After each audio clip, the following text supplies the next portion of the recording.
Hello विद्यार्थियों, मेरे प्रिय विद्यार्थियों, श्रोताओं, पाठकों सभी का स्वागत है, अभिनंदन है। हम लोग शरत चंद्र चट्टोपाध्याय के द्वारा लिखित उपन्यास परिणीता सुन रहे थे और उसके हम लोगों ने 4 भागों में सुन लिया है। आज 5वें भाग में सुनेंगे। अभी तक की जो कहानी है उसको हम पहले उस पर प्रकाश डालते हैं, क्योंकि पाठकों का कहना है कि जब हम सुनते हैं इतने समय के बाद में तो पीछे का थोड़ा कभी निकल भी जाता है। तो भागों को एक दूसरे से जोड़ने के लिए ये आवश्यक हो जाता है कि हम पीछे प्रकाश डालें। ललिता और शेखर जो इस परिणीता उपन्यास के प्रमुख पात्र हैं, बचपन के मित्र हैं और अब वो बड़े हो गए हैं। इनका दोनों का पास पास घर है, पड़ोसी हैं। ललिता बचपन से ही शेखर के घर आया जाया करती है और जो शेखर की माँ के छोटे मोटे काम हैं उसमें भी सहायता करा देती है। शेखर उसका बहुत ध्यान रखता है और जब भी ललिता को पैसे की आवश्यकता होती तो अलमारी खोल कर निकाल लेती है। इतनी ही दोनों में आत्मीयता होती है। किंतु अब वो युवा हो गए हैं और युवा होने के साथ में शेखर के मन में वह स्नेह, वो ममता कब प्रेम में बदल गई है उन्हें पता ही नहीं चलता है। ललिता के अपने मामा के घर रह रही है और अब वो 13 वर्ष की हो गई है। तो ललिता के मामा को बड़ी चिंता लगती है कि उसका विवाह करना है और ललिता के मामा क्लर्क हैं जिनका नाम गुरुचरण है और उनकी 5वीं कन्या हुई है, उससे और वो चिंतित हैं। बड़ी कन्या का विवाह कर चुके हैं, उसमें उन्होंने अपना जो घर था वो शेखर के पिता नवीन चंद जो हैं उनके यहाँ गिरवी रख दिया था, तो उनके कर्जदार थे। 5वीं कन्या के खबर सुन करके वो बहुत परेशान हो जाते हैं और उन्हें लगता है अब ललिता के विवाह कैसे करेंगे, एक भी पैसा हाथ में नहीं है। तो ये बात वो शेखर के सामने भी रखते हैं कि उनके विवाह के लिए देखता रहे, कोई अच्छी लड़की देख करके दहेज ना ले और विवाह कर दे। शेखर हाँ करके चला जाता है और इधर सामने के मकान में एक ग्रीन नामक युवक आ जाता है जो ललिता के जो सहेली है चारूबाला, उसके मामा हैं। चारूबाला के मामा अब यहाँ से बीए करेंगे, तो यहाँ भी ललिता का बहुत आना जाना होता है। जब से गिरिन आया था ताश का खेल आरंभ हो गया और खूब जमती दोपहर के बाद में सब ताश खेलते। शेखर को जब पता चलता है कि ललिता रोज़ ताश खेलने के लिए जाती है वहाँ पर, तो ललिता को बुला भेजता है और नाराज़ होता है। ललिता अवाक रह जाती है, उसे नहीं लगता कि वो कुछ गलत कर रही है, लेकिन जब शेखर कहता है तो उसे लगता है उसने बहुत गलत किया और वो अब कभी नहीं जाएगी। तो बुलाने के बाद भी वो नहीं जाती है। मनोरमा की खबर आती है, बुलाने भी आती है, परंतु वो आनाकानी करती रहती है। इधर गिरीन भी ललिता के प्रति आकर्षित होता है, उसके स्वभाव से, उसके रूप से, और वो उसके मामा से कहता है कि वो सारा कर्ज जो है खुद चुका देगा, जब इच्छा करे वो उन्हें लौटा दें और उसके घर में ये पैसा बेकार ही पड़ा है। ऐसे ग्रीन सारा कर्ज जो है चुका करके जो घर गिरवी पड़ा था शेखर के पिता के पास, नवीन चंद के पास में, वो कर्ज मुक्त हो जाते हैं मामा। और अब ललिता के लिए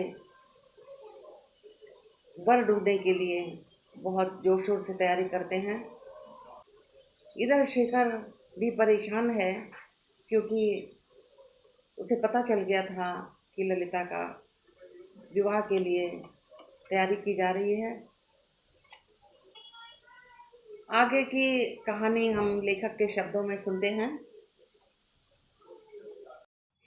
प्रायः हर साल भुवनेश्वरी इसी समय कुछ दिनों के लिए पछाह की ओर घूमने जाया करती थी। उन्हें अजीर्ण रोग है। ऐसा करने से उन्हें लाभ होता है। रोग कुछ ज़्यादा नहीं है, परंतु नवीन ने अपना मतलब हल करने के लिए ही उस दिन रोग को बढ़ा चढ़ा कर बतलाया था। जो हो, यात्रा की तैयारी हो रही है। उस दिन सवेरे ही सवेरे एक चमड़े के बॉक्स में शेखर अपने शौक की चीज़ें वस्तुएं सहेज कर रख रहा था। अन्ना कली ने कमरे में प्रवेश कर कहा, शेखर दादा, तुम लोग कल जाओगे ना? शेखर ने बक्स पर से मुंह ऊपर की ओर उठाकर कहा, काली, अपनी छोटी दीदी को जरा बुला दे, जो कुछ साथ ले जाना हो अभी ला कर दे जाए। शेखर जानता था कि लड़ता हर साल माँ के साथ जाती है, इसलिए इस साल भी जाएगी। काली ने सिर हिलाकर कहा, इस बार तो छोटी दीदी जाएंगी नहीं। क्यों नहीं जाएंगी? काली ने कहा, वाह, कैसे जाएगी? माघ फागुन तक उनका विवाह होगा। बाबूजी वर खोजने गए हैं। काली ने घर के भीतर जो कुछ सुना था वह सब उत्साह के साथ फुसफुसा कर सुनाने लगी। गिरीन बाबू कहते हैं कि चाहे जितना रुपया लगे वर अच्छा होना चाहिए। बाबूजी आज भी ऑफिस नहीं जाएंगे, खा पीकर कहीं लड़का देखने जाएंगे। गिरीन भी साथ जाएंगे। शेखर स्थित होकर सुनने लगा। ललिता आप क्यों नहीं जाना चाहती? इसका भी कुछ कारण उसकी समझ में आने लगा। काली कहती है, शेखर दादा, गिरीन बाबू बड़े भले आदमी हैं। मझली दीदी के ब्याह के समय हमारा घर ताऊ जी के पास बंधक रख दिया गया था ना। बाबूजी कहते हैं कि और 2-3 मास बाद हम सबको सड़क पर भीख मांगते घूमना पड़ता। इसके लिए भी गिरीन बाबू ने रुपया दिया। कल सब रुपया ताऊ जी को वापस कर दिया गया। छोटी दीदी कहती हैं कि अब हमारे लिए कोई भय नहीं। सच है ना शेखर दादा? जवाब में शेखर कुछ भी ना कह सका, उसी तरह देखता रह गया। काली ने पूछा, क्या सोच रहे हैं शेखर दादा? इस बार शेखर ने चौंक कर जल्दी से कहा, कुछ नहीं रे। काली अपनी छोटी दीदी को एक बार जल्दी से बुला दे, कहना मैं बुला रहा हूँ, जा जल्दी से दौड़ जा। काली दौड़कर चली गई। शेखर खुले बक्से की ओर आंख लगाए बैठा रहा। किस चीज़ की उसे ज़रूरत है, किसकी ज़रूरत नहीं है, उसका कुछ ध्यान नहीं। सब कुछ उसकी आंखों के सामने एकाकार हो गया। पुकार सुनकर ललिता ऊपर आई। पहले उसने खिड़की से झाँक कर देखा कि उसका शेखर दादा धरती की ओर टकटकी लगाए फर्श पर बैठा हुआ है। उसके मुंह का भाव उसने पहले कभी नहीं देखा था। ललिता को आश्चर्य हुआ, वो डर गई। धीरे धीरे पास आकर खड़े होते ही शेखर आओ कहकर परेशान सा खड़ा हो गया। ललिता ने धीरे धीरे पूछा, मुझे बुलाया था?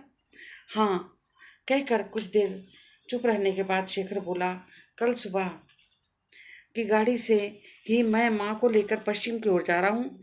शायद इस बार लौटने में देर लगे। ये चाबी लो, तुम्हारे खर्च के लिए रुपए पैसे इसी अलमारी में हैं। इस बार ललिता भी साथ जाती। गत वर्ष इसी यात्रा के लिए उसने कैसे आनंद के साथ सब तैयारी की थी। इस बार वह काम शेखर दादा अकेले कर रहे थे। खुले बक्स की ओर देखते ही ललिता को ख्याल हो आया।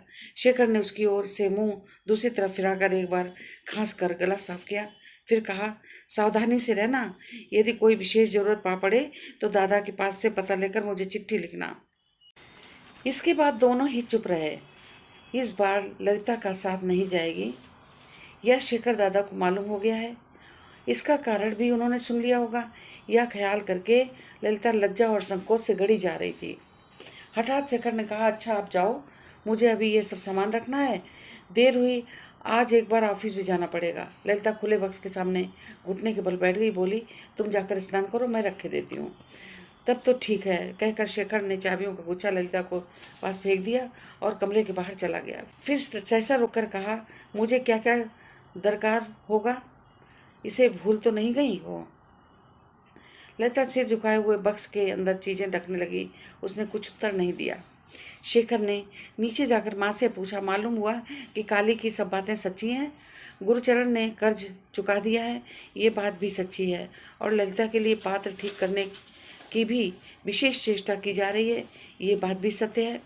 और कुछ न पूछकर वो स्नान करने चला गया। स्नान भोजन से निवृत्त होकर 2 घंटे के बाद ऑफिस की पोशाक पहनने के लिए जब शेखर अपने कमरे में गया तो सचमुच अवाक रह गया। इन 2 घंटों में ललिता ने कुछ भी नहीं किया था। वह बक्स से एक कोने पर सिर रखे चुपचाप बैठी थी। शेखर के पैरों के हाथ पाकर एक बार सिर उठाया, फिर तुरंत गर्दन झुका ली। उसकी दोनों आंखें गुड़हल के फूल की तरह लाल हो रही थीं, किंतु शेखर ने उसे देखकर भी नहीं देखा। ऑफिस की पोशाक पहनते पहनते सहज भाव से बोला, इस समय ना कर पाओगी ललिता, दोपहर को आकर ठीक कर देना। इतना कहकर वो तैयार होकर ऑफिस चला गया। उसने ललिता की लाल आंखों के कारण ठीक ठीक समझ लिया था, किंतु सब बातों को अच्छी तरह जानने विचार करने से पहले उसे कोई बात कहने की हिम्मत न पड़ी। उस दिन तीसरे पहर मामा को चाय देने आकर ललिता सहसा सिटपिटा गई। आज वहाँ शेखर बैठा हुआ था। वह गुरुचरण बाबू से विदाई लेने के लिए आया था। ललिता ने सिर झुकाए हुए 2 प्याले चाय बनाकर गिरीन और अपने मामा को सामने रख दी। गिरीन ने कहा, शेखर बाबू को चाय नहीं दी ललिता? ललिता ने मुंह पर उठाए बिना धीरे धीरे से कहा, शेखर दादा चाय नहीं पीते। गिरीन ने कुछ नहीं कहा। ललिता की अपनी बात उसे याद हो आई। शेखर खुद चाय नहीं पीता, ना यही चाहता कि दूसरे पिए। चाय का प्याला हाथ में लिए हुए गुरुचरण ने वर्ग की बात छेड़ दी। लड़का बीए में पढ़ता है इत्यादि बातें बतलाकर अंत में बोले, परंतु सारे गिरीन को पसंद नहीं आया। निश्चय ही लड़का देखने में सुंदर नहीं है, किंतु पुरुषों की रूप किस काम आता है, उनमें गुण का होना काफ़ी है। किसी तरह विवाह हो जाए तभी गुरुचरण संतोष की सांस ले सकते हैं। शेखर के साथ गिरीन का आज यही मामूली परिचय हुआ था। शेखर ने उसकी ओर देखकर किंचित हंसकर पूछा, गिरीन बाबू को क्यों पसंद नहीं आया? लड़का लिख पढ़ रहा है, उम्र भी ठीक है। शेखर ने पूछने की ओर तो पूछ लिया, किंतु उसने ठीक ठीक समझ लिया था कि वो क्यों इनको पसंद नहीं आया और क्यों आगे भी कोई पसंद नहीं आएगा। किंतु गिरीन सहसा इसका उत्तर न दे सका। उसका चेहरा कुछ लाल हो उठा। शेखर ने उसे भी देखा और खड़े होकर कहा, कल माँ को लेकर पश्चिम जा रहा हूँ, ठीक समय पर खबर कर देना, भूल न जाइएगा। गुरुचरण ने कहा, यह क्या कहते हो भैया, तुम ही लोग तो मेरे सर्वस्व हो। इसके अलावा ललिता की माँ के उपस्थित न रहने पर तो कोई काम काज ही नहीं हो सकता। क्यों है ना बेटी ललिता? कहकर हंसते हुए गर्दन घुमाकर बोले, वह कब चली गई? शेखर ने कहा, ये बात छिड़ते ही भाग गई। गुरुचरण ने गंभीर होकर कहा, भागोगी क्यों नहीं, हजार हो, अब समझने बूझने तो लगी है ना।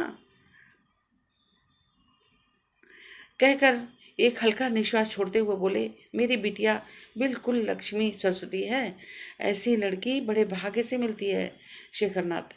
कहते कहते उनके शीर्ण ग्रश मुंह पर गंभीर स्नेह की ऐसी स्निग्ध छाया दिखाई पड़ी कि गिरीन और शेखर दोनों ही आंतरिक श्रद्धा से मन ही मन उन्हें प्रणाम किए बिना नहीं रह सके। चाय की सभा में से चुपचाप भागकर ललिता शेखर के कमरे में चली गई और उज्ज्वल गैस के नीचे एक ट्रंक लेकर शेखर के कपड़े गरम को तह तह कर रखने लगी। किंतु शेखर को प्रवेश करते देखकर उसकी ओर ज्यों ही एक बार नजर डाली कि भय और विस्मित से अवाक हो रही थी। मुकदमे में सर्वस्व हार जाने के बाद आदमी जैसा मुंह लेकर अदालत के बाहर आता है और पहले उसे देखने वाला जैसे उस समय उसे देखकर सहसा पहचान नहीं पाता, वैसे ही 1 घंटे के अंदर ही शेखर का चेहरा इतना बदल गया था कि ललिता उसे मानो ठीक से पहचान न पाई हो। उसके चेहरे पर सर्वस्व खो देने की चिन्ह जैसे किसी ने जलते हुए लोहे से दाग कर अंकित कर दिए हों। शेखर ने सूखे गले से पूछा, क्या हो रहा है ललिता? ललिता ने इस सवाल का जवाब नहीं दिया। वह पास चली गई। अपने हाथों में उसका एक हाथ लेकर रुआंसी होकर बोली, क्या हुआ शेखर दादा? कहाँ, कुछ तो नहीं हुआ, कहकर शेखर जबरदस्ती हंस दिया। ललिता के कर स्पर्श से उसके मुंह की कुछ सजीवता लौट आई। पास की एक कुर्सी के ऊपर बैठकर उसने वही प्रश्न दोहराया, क्या हो रहा है ललिता? ललिता ने कहा, ये मोटा ओवरकोट साथ में रखना भूल गई थी, वही रखने आई थी। शेखर सुनने लगा। ललिता इतनी देर में पहले से कुछ संभल कर कहने लगी, पिछली बार गाड़ी में तुम्हें ठंड से बड़ा कष्ट हुआ था। बड़े कोट तो कई थे, किंतु खूब मोटा सोटा कोट कोई एक ना था, इसलिए लौट कर आते ही दुकान में नाप देकर मैंने एक ओवरकोट तैयार कराया है। इतना कहकर उसने एक भारी ओवरकोट उठा लाकर शेखर के आगे रख दिया। शेखर ने उसे हाथ में लेकर अच्छी तरह देखा, बोला, क्यों? मुझे तो तुमने कुछ बताया नहीं था। ललिता ने हंसकर कहा, तुम ठहरे बाबू आदमी, तुम्हें कहती तो क्या तुम इतना मोटा बनवाने लगते? इसीलिए कहा नहीं, तैयार करके रख छोड़ा था। इतना कहकर उसे यथासंभव रख दिया। बोली, बिल्कुल ऊपर ही है, बक्स खोलते ही मिल जाएगा, जाड़ा लगते ही पहन लेना, भूलना नहीं। अच्छा, कहकर शेखर टकटकी लगाकर कुछ देर उसे देखता रहा।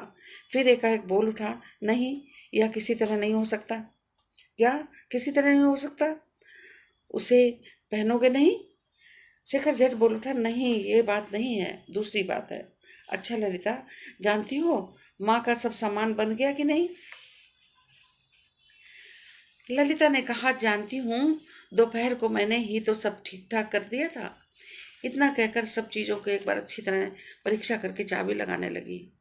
कुछ देर चुप रहने के बाद उसकी ओर देखते हुए शेखर ने मीठे स्वर में पूछा, हाँ ललिता, अगले साल मेरा क्या उपाय होगा, ये बता सकती हो? ललिता ने आंख उठाकर कहा, क्यों? क्यों? उसका अनुभव तो मैं कर ही रहा हूँ।